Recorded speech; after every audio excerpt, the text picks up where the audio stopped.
All right, I thought I'd throw in a couple of quick things that we can work on. Sleep. A lot of the families that I take care of, sleep is a big issue with the children. They don't go to bed well, or they go to bed well, but they wake up in the middle of the night, or they go to bed well, they stay asleep, but they're up at 3:34, and then they're done for the day. My most difficult kid I'm working with right now, she sleeps 30 minutes in a 12-hour period. So in 24 hours, she sleeps a total of 60 minutes, but even that's split. So obviously, we have to take care of that. I had one gentleman, a man of great wealth, who hadn't slept for 5 years with his son. He said, if you can get my kid to sleep through the night, I'll buy you a Porsche Boxster. You pick the color. So I said, okay, I can do this. And we got the kid sleeping through the night. But this man was so sleep deprived, he obviously forgot about the Porsche Boxster. So I'm still waiting for that one. But sleep is really, really important for our kids. And again, this is nothing new. From a psychiatry journal from 1990. A novel biochemical model linking dysfunctions in brain melatonin, peptides, serotonin, and autism. In other words, we know that there is a subgroup of children with very poor sleep cycles. Melatonin is a hormone that's made by the pineal gland in the back of the brain. Now, if your thyroid gland isn't making enough thyroid, we give you thyroid. If your pancreas isn't making enough insulin, we give you insulin. Well, why wouldn't we give your child melatonin if he's not making enough melatonin for sleep? So I can look like a rock star real easily with just adding melatonin over the counter here. In France, it's not over the counter. It's a prescription drug, believe it or not. So the things that I use for sleep, I wish it was just as easy as giving kids melatonin. For me, I have a rebound effect. If I take melatonin, because I travel a lot, if I take melatonin to go to sleep, I'll get about 4 hours of sleep, and then 2 o'clock in the morning, I'm awake. I am awake. So sometimes that happens. You get this rebound. 5-hydroxytryptophan, calcium, vitamin D, something called GABA, cortisol. But the bottom line is there are things you can do for kids who don't sleep or sleep well. I can get into some chemicals if I have to. I can get into Benadryl.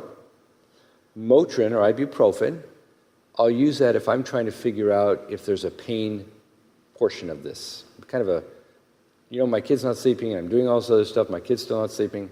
It's all right, let me give you some Motrin and see. Kid sleeps great. That tells me there's either pain or Motrin, or Advil, is an anti-inflammatory. Something that's saying to me, hey, stupid, me, there's something inflammatory or painful in this kid, and that's why he's not sleeping. It might be back to constipation again, right? Because that's painful too. And then there are some kids that we have to get into some bigger drugs. And I find that once we train the brain to sleep, like for 6 to 8 weeks, then I can take those drugs off. The brain's just not used to sleeping. It doesn't know how to sleep. We kind of put the chemical handcuffs on the brain, if you will, train the brain to sleep, and then you can kind of withdraw some of these medications. Hyperbaric oxygen therapy is good, and then a medication called Neurontin I can use too. All right, so quickly again, we're going to review what we decide about, or we discussed about inflammation, but we kind of were just talking about inflammation of the gut. And that's a big place, but allergies are inflammatory as well. So our kids can also have Lyme's disease, chronic viral infections. There are other areas of the body that can have chronic inflammation that have to be addressed in these kids, because if you don't, you're not going to get their optimum functioning, because inflammation tells the brain to be dull and unfocused and irritable. And the best way I could kind of help you guys understand that is the last time you had a bad head cold, you didn't want to be taking a calculus test. It's just not clicking. It's just not functioning. It's just, and you're kind of irritable. You kind of want to just go to your room, if you could, and leave me alone, give me some Advil, anti-inflammatory, let me sleep this off. So these are kids who are working with that kind of feeling 24/7. Sometimes I have to look at my laboratory to figure out where the inflammation is. With treatment, well, the treatment depends on what the inflammation is. Obviously, if you have allergies, then I'm going to put you on some allergy medicine and anti-inflammatories.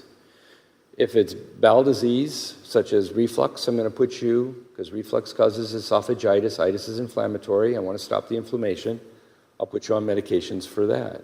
And then if it's something that the GI doctor has to help us with, they actually have inflammatory bowel disease like Crohn's disease, ulcerative colitis, or this thing that they call autistic enterocolitis, then I'm going to have to take care of that too.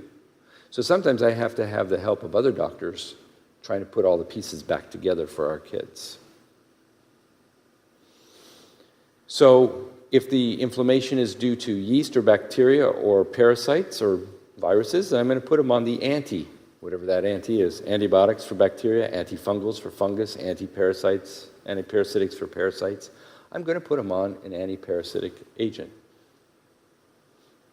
I can short-term put them on things for inflammation like Motrin, Naproxen, steroids, natural agents like curcumin, omega oils, and pycnogenols too.